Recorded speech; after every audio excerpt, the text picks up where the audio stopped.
Welcome to the Growing in Love for Life podcast, where it's all about saving and strengthening your marriage and creating the relationship you really deserve and want to have.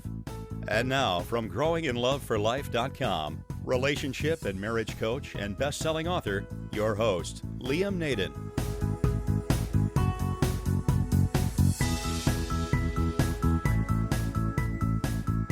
This is episode 19 of the Growing in Love for Life podcast. Hi everyone, it's Liam Naden here. Welcome to this week's podcast. And this week we're going to be talking about how to use your past mistakes to save and transform your marriage. And just before we get going, I just want to say a word to thank everybody for all the feedback you're giving me. It's actually really heartening when I get emails from people telling me how really these podcasts and the books I've done as well, and certainly the Save Your Marriage program, how they're really helping people. So I'm really heartened by that. I'm really motivated by that to share this information because I know it really works, and it's wonderful to see when it makes a difference. And of course, since last week when I talked in more depth about my 30-day Save Your Marriage program, I've had a lot of people become interested in that and a lot of people joining in me in that, which is wonderful. And so if I should mention too, if you really want to really learn how to save and transform your marriage in a very quick and powerful way, have a look at my 30-day Save Your Marriage Relationship Transformation Program. And you can find out all the details about that on my website, which is www.liamnaden.com/program. Okay, so let's talk about this rather intriguing topic of how you can actually use your past mistakes to save and transform your marriage. You know, one of the saddest things I see in many marriages, and it's true for many of the people who enroll in my program or who approach me for help, is how past mistakes, things that have happened in the past that one or other, either they or their spouse has done, and they're not only holding them back from having a great marriage, but they're actually destroying their marriage. And I think this is a great tragedy because it really doesn't need to be that way. And in fact, if you know anything about me, you'll know one of the things I've really based all my work on, my research on, is looking at the differences between people in poor and unhappy marriages and people in great ones. One of the big differences I've really discovered is in the way that a couple deals with their mistakes. And the truth is, we all make mistakes. I mean, I think sometimes we believe that people in wonderful marriages, somehow they never make mistakes, or they don't have the same problems that the rest of us have, or somehow they're different, or they're better people than the rest of us. But the truth of the matter is that people who are in great marriages, they still make lots of mistakes, and in fact they often make more mistakes, but it's all about how they deal with them, and that comes down to how they look at them, or to put it another way, the meaning people attach to the word mistakes. It's what they think a mistake actually is. So that's what we're going to deal with today, and I'm going to show you some of the differences and some of the things that you can really do to take on and to create a different meaning to what mistakes are in your marriage, and to therefore deal with them in a much better way. And one of the big messages I want to give you is, and one of the big things I hope you take away from this podcast, is the fact that the quality of your marriage is going to be dependent to a large degree on what you think that making a mistake actually means. So that's what we're going to look at very, very carefully. And what a mistake actually means, it is irrespective of how big we think the mistake is. The big mistake you might have made or your spouse might have made. You know, it could be something as major as, say, as having an affair, and that's probably the biggest one that I come across most often, is that some person has made a mistake by having an affair, which has really harmed their marriage. But it can also be small things that really impact negatively on your marriage, and it could be losing your temper with your spouse, or getting angry, shouting at your spouse, or the opposite, being cold and non-communicative with them, or not considering their feelings. But there's one thing that's certainly true, and that's that mistakes, or how we look at them, can have a very devastating and negative effect on a relationship, on a marriage, and you're probably experiencing that right now. It's probably one of the things that's causing a lot of stress and strain in your relationship.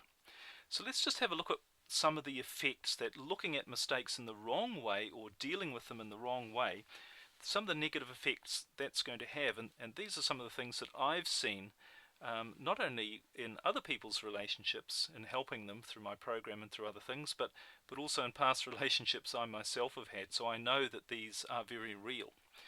And the first negative effect, that if you look at mistakes in the wrong way, is that they keep your relationship stuck and in a negative space. And you know, I keep saying this one too, but whatever you focus on, you're going to get more of. So if you focus on trying to get over something, or trying to heal or recover from a mistake, guess what you're going to get more of? You're going to get more trying. More trying to get over it and more trying to heal. Now, I'm not saying here that it doesn't sometimes take some time to forgive or to get over a mistake, because we are really talking about forgiveness here, aren't we? But you can often speed this up very, very quickly, and by doing things in a different way. And this is something that I'm very, very aware of and very conscious of how you can actually do. I've covered it a little bit in some of the previous podcasts. I certainly go into great detail in the Save Your Marriage program. But you know, you don't want to keep your relationship stuck in negativity, and that's what happens when you deal with mistakes in the wrong way. The second thing is that it makes the person who actually made the mistake a weak person. And what is weakness? Anybody who is weak in a relationship in particular is unattractive.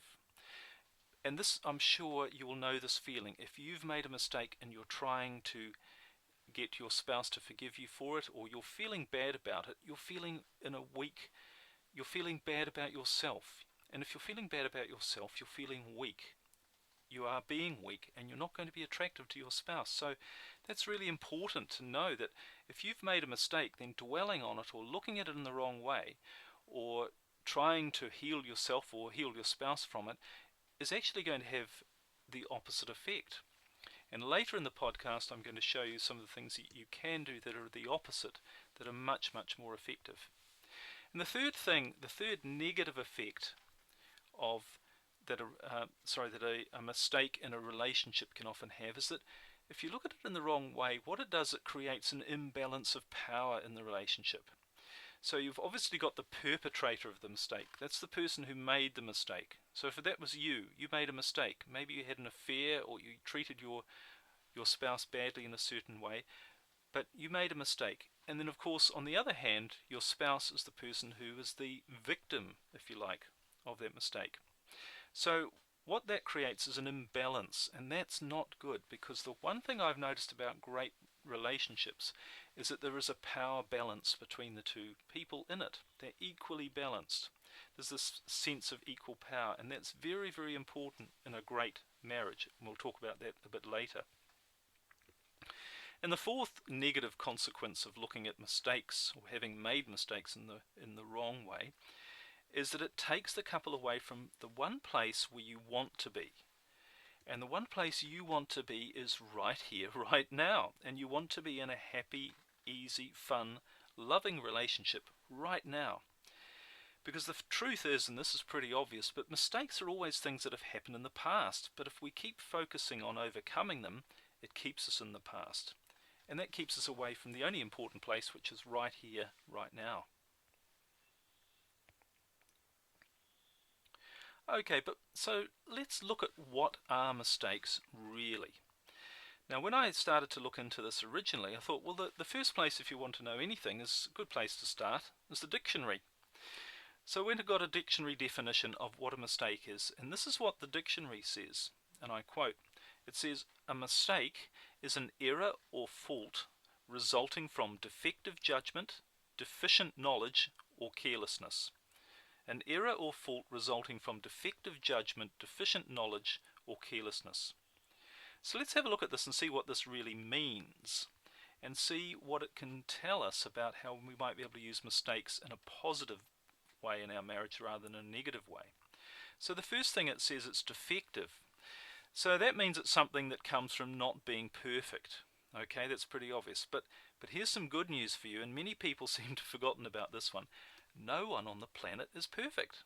So that means you, it means your spouse, it means everybody else. So in fact, being defective is actually an integral part of being human. So we can say that it's natural to make mistakes. The second thing was deficient knowledge. So mistakes come about as a result of things we just simply don't know. So we don't know how to react in a situation or to a particular event because it might be something totally new that we've never experienced before. So we don't know the right thing to do. And of course, another thing about being human is all of us don't have perfect knowledge. So if you're deficient in knowledge, if you don't know something, then obviously the chances are you're going to make a mistake when you're faced with a new situation. And the third point it made in the definition was carelessness. Okay, so we make a mistake when we're not thinking or paying attention. And, in the case of something rash, such as maybe losing our temper or even connecting inappropriately with a third person, such as having an affair or even an emotional affair, is what happens is our emotions determine what we do. And that's human as well. We're not using our logical mind to make decisions. So that's one of the things that happens when we do that, is we can become careless. And we just do things without really thinking about it, often reacting rather than really thinking about it, and that's perfectly human. So those are three important things about what the dictionary says a mistake is, but it also has a couple of underlying things about what a mistake isn't. And these are things that weren't in the definition, but which are very important. Firstly, obviously, a mistake isn't intentional. So it's not something that we go out and do in a logical way with the express intention of hurting our spouse or damaging our marriage. Alright, so and often we don't see the consequences, so it's not intentional. And the second thing about a mistake is that it's not permanent. It's usually a one-off thing. So it's either a single incident that might have happened once, or it could have even been a situation that happened for a period of time, such as a negative attitude towards your spouse, or even, say, having an affair. But the point is, there's a beginning and an end, and it has ended. And the damage really occurs is when we keep it going, when we keep the memory of the mistake going, of what happened, long after the mistake has actually ended. But that's not what a mistake is. A mistake really isn't something that has an ongoing permanent thing. It has a beginning and an end. Alright, so that's given us a useful starting point about what mistakes actually are. And often what happens is even just some of the things that I've covered, maybe for you it's starting to shift your beliefs a little bit about what a mistake actually means, and therefore what you'll do about it if you've made a mistake. But if you're finding that a mistake that you've made in the past is having a negative effect on your marriage, and maybe the memory is still causing hurt and pain for you and your spouse, then I want to give you some ideas on how you can change that. So here are some things you can do that can not only help remove the pain of what happened, of what you did, but you can also use these things to actually transform and help your marriage. And remember, I said right at the beginning, one of the things about a great marriage is that they use mistakes in a positive rather than a negative way. These are things that you will find in a great marriage that you're not going to find in an unhappy one. So, as I've said many times before, it makes sense if you want to save your marriage, if you want to create a wonderfully deep, loving relationship, which is totally possible, I believe, of any relationship, no matter where it is right now. If it has been in a wonderful place before, it's certainly possible to recreate that wonderful place again. But you just need to stop doing the things that are common to poor relationships, and you need to start doing the things that you find in great relationships. Sure, that makes total common sense. So here are the things that you can do to change your attitudes about mistakes and to change what they mean and to use them to transform your marriage in a really positive way. Now, the first thing to do is to acknowledge that you've made a mistake. And that's not only to your spouse, but it's also to yourself. So it simply means just say to yourself, say to your wife or husband, look, I made a mistake. And that's it. And I don't mean you need to justify yourself, you don't need to come up with reasons, or you don't need to have any long sort of analysis of why you acted that way or what it actually means. No, just say to yourself and say to your spouse, look, I made a mistake. I'm sorry that I did it, but it was a mistake.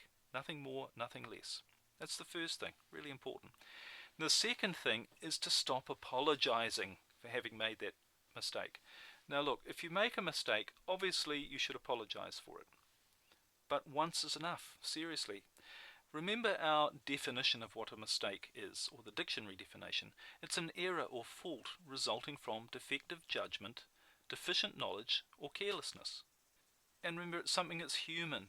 It happened. It's in the past. So stop feeling bad that it happened, and stop thinking that by continually reminding your spouse and yourself that you're sorry it happened, that it's going to make any positive difference.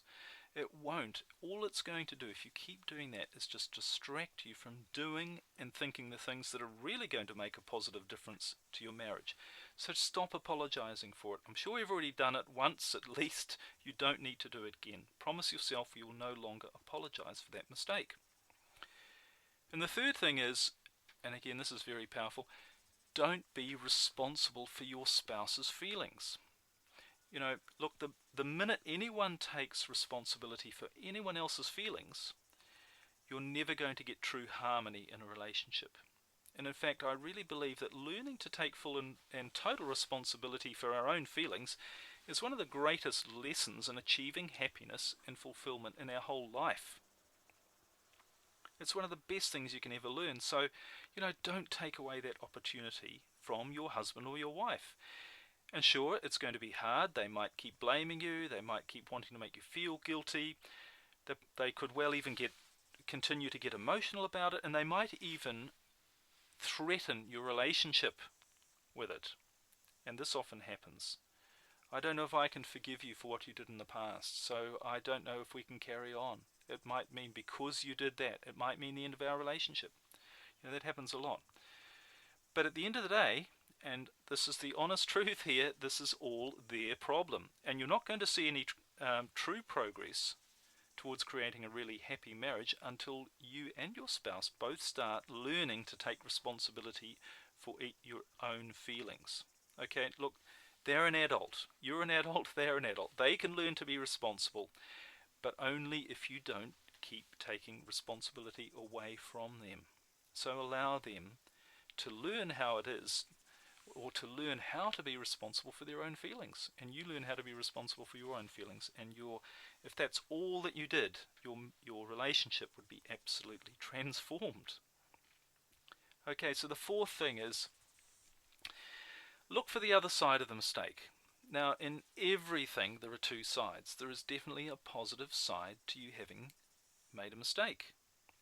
So start to look for it and ask yourself, you know, if I wanted to, what could I see that was good about me having made that mistake? What have I learned? What has it taught me? How could I use what I've learned to improve our relationship? And what good things could now happen in our marriage as a result of me having made that mistake?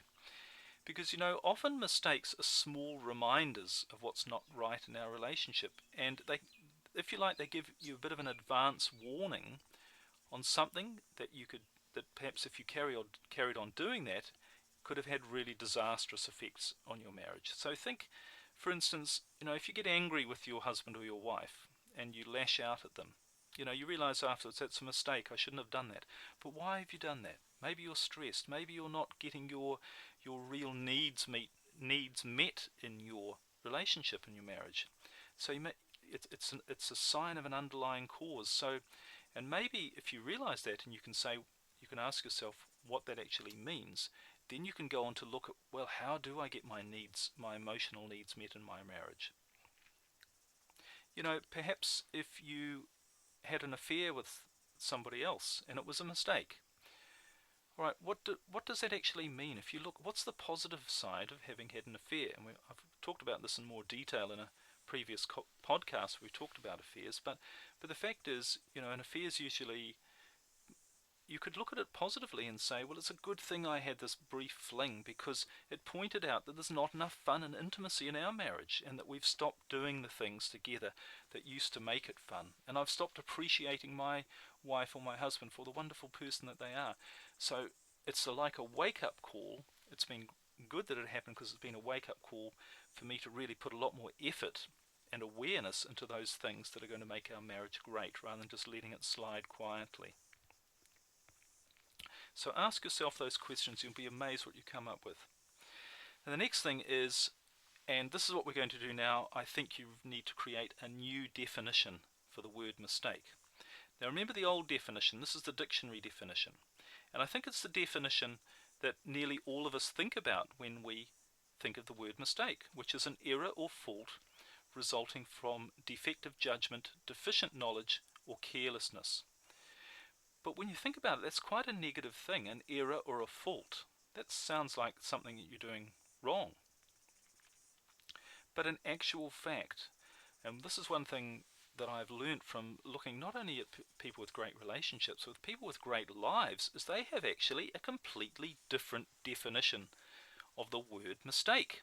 And their definition, in summary, and this is what I've come up with, but I believe it really sums up the definition great people have and happy marriages have for a mistake, and that is, a mistake is a learning opportunity and a gift I have been given to make my relationship and my life better. How's that for a definition of the word mistake? A learning opportunity and a gift I've been given to make my relationship and my life better. Now, if you really look at your mistakes in that way, you can see that they're a huge opportunity to learn something new, to grow, to improve your life. You know, they're things that are going to make you a better person, a better partner, for you to have a better relationship. And if you really think about some of the mistakes, if you like, in other areas of your life that you've made in the past, can you see that's true, that they really are learning opportunities? That's how we learn, is through our mistakes. You know, we don't learn to ride a bicycle by reading a book, getting on it and doing it perfectly. We fall off and go, oh, what did I do wrong? I'll try it again. That wasn't right either. I'll try it again. So that's how we learn. So it's a learning opportunity. So I think that's a wonderful definition of the word mistake. And it really does have the power to transform your life. So just that definition again, a mistake is a learning opportunity and a gift I've been given to make my relationship and my life better. And the more you can look at your past mistakes and see them in that life, the more you'll realize that's absolutely true. All right, the next thing, and the last thing, is to expect more mistakes. And if you think about that definition, it's a learning opportunity and a gift. You can almost look forward to making more mistakes. And again, this is something that I see in people who've achieved a lot in their life. They actually see things positively when they make a mistake. And you know, if you know that you're human, you know you're going to make more mistakes. It's inevitable that you're going to make more mistakes. That's just wired into who we are. So you've got a choice here. Do you either take the negative definition and see it as an error or a fault, or do you see it as a positive learning opportunity, something that you can use to improve your life and improve your marriage? And as I say, in a funny sort of way, you can almost look forward to your mistakes. Now, you've probably heard the story about Thomas Edison when he invented the light bulb. Very, very famous story, and the numbers seem to vary, but he tried hundreds, if not thousands, of different ways to make a light bulb work, and he couldn't get it to work. And he was interviewed. Obviously, eventually he did, but it was something like well over 1,000 different attempts to get a light bulb to work before he actually hit on the right thing to do. And he was asked by a reporter, weren't you ever discouraged? Didn't you ever think all those things that you did wrong, all the things that you tried that weren't right, all the mistakes that you made? And he said, no, all I ever thought about was when something didn't work, in other words, was a mistake, was I'm one step closer to finding the one that does work. Now, wouldn't that be a wonderful attitude we could have about our mistakes in our marriage, the mistakes we make? If I can see that as a learning opportunity, something to learn from, I'm one step closer to creating that fantastic relationship that I really want to have. Because the real point is that, like everything in our marriage and in our life, it's not actually what happens that determines how happy we are. And at the end of the day, that's what we want, isn't it? We want to be happy. But it's not actually what happens, but it's about the meaning that we attach to what happens. So it's what we think it means, because what we think it means, whether it's positive or negative, creates a different emotional response in us, and it can either make us happy or it can make us sad and unhappy. So that's really the key. And if you can change what your past mistakes actually mean, if you can really look at them and see them from my new and positive definition rather than the negative one, and see you're going to start to act quite differently. And once you start to act quite differently, you're going to get different results as well. You're going to get quite different results. So that's the key. Once you start to think different things, you start to do different things. And once you start to do different things, you start to get different results. And that is so true of our marriage. So I hope this has given you some ideas to think about how, if you've made mistakes in your marriage in the past, and I'm pretty sure you have, I mean, I think everybody has, but if they're really causing some pain, and they're causing you and your spouse to drift apart or move apart or want to end your marriage, or simply not have that wonderful, deep, loving relationship that you really want to have, one that's really based on true trust and intimacy. And remember, one of the elements of trust is being allowed to make mistakes. If you know that you can make mistakes, and if you allow your spouse to make mistakes, there's a different level of trust there, or there's a level of trust there that is absolutely amazing. But what that depends upon is having the right beliefs about what mistakes actually are. And I actually handle this whole thing about mistakes, how to deal with past hurts, the pain from the past, how to stop them, how to not only stop them from harming your relationship and destroying your marriage, but actually using them to transform your marriage. I cover these in a lot of detail in my Save Your Marriage program, and you probably know a little bit about this already, but in case you don't, it's a 30-day program. It's really my complete marriage transformation course. It's where I get to work with you personally, if you want, to help you get your marriage off the rocks and back into smooth sailing waters, back on the ocean again. So, just to use a bit of a cliche perhaps, but if you really want a faster, more powerful way to really understand your relationship, your marriage, what it really is, and to turn into something really special, then I think it's something you should really consider. And you can find out all the details at my website, liamnaden.com/program, PROGRAM. And I'd love to share that information with you and help you too. And remember, you can also listen to my other podcast episodes. This is episode 19, so there's a few there if you want to listen to them, if you haven't already. And that's at my website, liamnaden.com, and feel free to drop me a line by email anytime as well. I'd love to hear from you and hear if these ideas are helping you as well, or if you've got any questions about the Save Your Marriage program as well. Well, unfortunately, we're pretty well out of time. Thank you for joining me on this podcast. I really enjoy sharing this information. I love hearing from people, and I hope you'll take some of this information. And as I say, if you really want to take it to, if you really want to turbocharge your results, consider my Save Your Marriage program. I'd really love to have you join me on that. So I really wish you every success with your marriage. I hope this information has helped. Because remember, there's only one sort of marriage worth having, and that's a great one. And I wish that for you. Bye for now.